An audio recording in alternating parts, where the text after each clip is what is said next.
The F2 race in Australia was definitely entertaining at times, but it was also a try not to fall asleep challenge at others. I found it entertaining personally myself, and now I want to take the time here to rank all the drivers, a 1, 0 through 10 point scoring, based on how they did during the race. I saw my good friend Kingrave do it, I asked if it was alright to do it with F2, and he said it's all good. So, let's go into 22nd place in the race now. Mari Boyer is in 22nd and is the only driver to DNF during the race.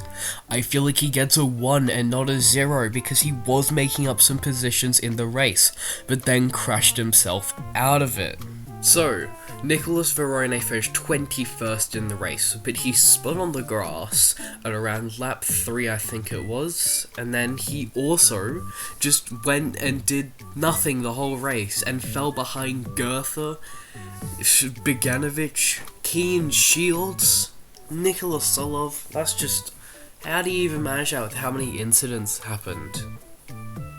Anyway, he does get a big 0-pointer for this. How fun.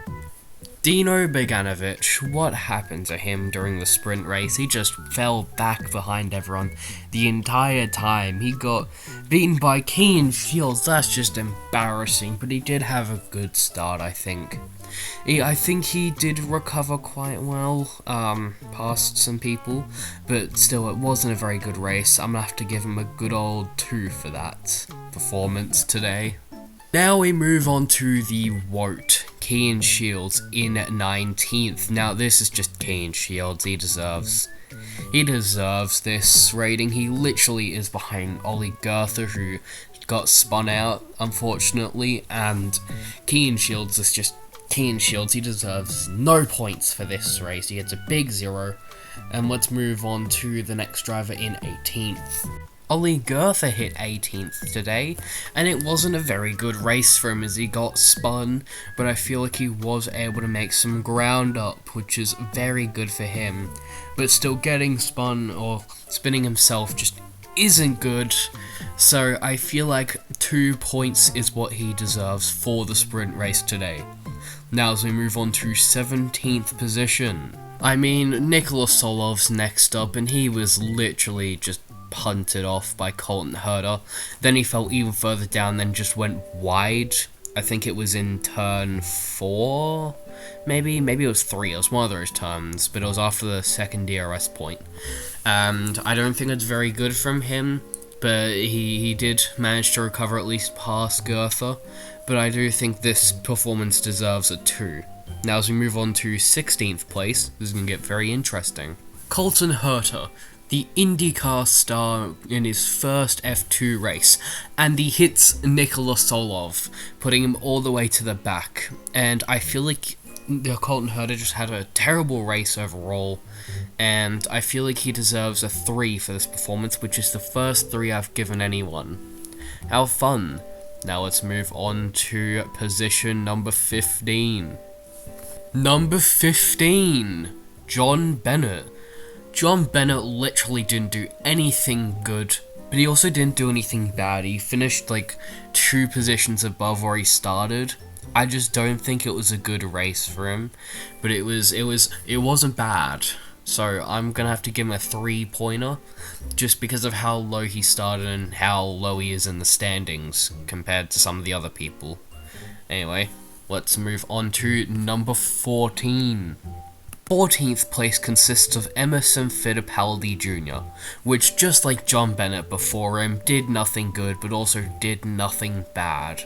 So I only think it's fair that I give him 3 points as well, just for all of this. Rafael Villagomez took 13th place, and he will get 3 points, as he did gain positions from where he first started, but he also did spin and almost get himself out on the grass, but he was able to recover it decent enough compared to some others. But this does give him 3 points, as I said, and let's move on to 12th position. 12th position goes to Kushmani, and what was that race from him? That was dreadful, is all I can say, is of how many positions he fell down. I'm pretty sure he fell down 8 positions.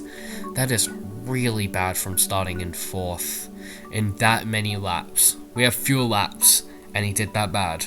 That is just not... I don't even have any words for it. How do you manage that? But still, I think he gets 2 points for this. That's embarrassing. Let's move on to 11th. Rafa Kamara. What was that end? That was horrible. He just fell down so many positions somehow, and he finished in 11th, behind Stenshorn, who got a penalty for leaving the track and gaining advantage, I'm pretty sure.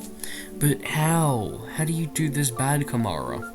I really hoped he could do better, but I just didn't see much this race at all. Anyway, Kamara gets 3 points, and let's move on to 10th position. I personally think Martinius Stenshorn, who is in 10th place, did very good racing-wise, but that penalty just sent him all the way back from a podium. But I still do think that he does deserve a 6 points for his racing alone, but he can't get any more because of that penalty and where he finished, unfortunately. As we move on to 9th place. Montoya was very interesting this race because he did get pushed off by Colton Herta on lap 3, and he did start 15th, but when he was pushed off he was 18th. But in the end he just made his whole way back to 9th place, which is very impressive, which is why I think he deserves 7 points for this performance, as it was better than Stenshorn currently, of racing wise. So good job, Sebastian, keep going. Roman Belinsky didn't do anything. I think he just deserves a good old plain 5 here. He didn't finish as bad as John Bennett or Emerson Fittipaldi Jr., but he still did decent enough in the race where I think he deserves a 5 in this scenario. Let's move on to number 7. Lawrence Van Hopen in the sprint race was basically the same story. I think he also deserves a 5. Even though he finished higher, got more points, I just think it was kind of like the same thing as Belinsky, where everyone else in front kept failing, so those two kept getting positions. But still, a 5 isn't bad. It's better than what John Bennett and Fittipaldi got, and what Keen Shields got, of course. But as we keep going, now we move on to number 6. As we move on to number 6, all I can say is, what a stellar drive from Gabriele Mini from 21st to 6th, in less, I guess, laps than what the feature race would be. That is really good from him. I think this deserves a 9, as he didn't really do anything bad in qualifying. It was just a bad engine, but still, that is very impressive for him, and he has gained a lot of positions, which definitely deserves a 9. But as we move on to top 5. Honestly, in number 5, Ritomo Miyata has already impressed me this season, going into 5th position from starting 13th. He does get 7 points for this performance, in my opinion, as he did get some good overtakes and was very clean during the race.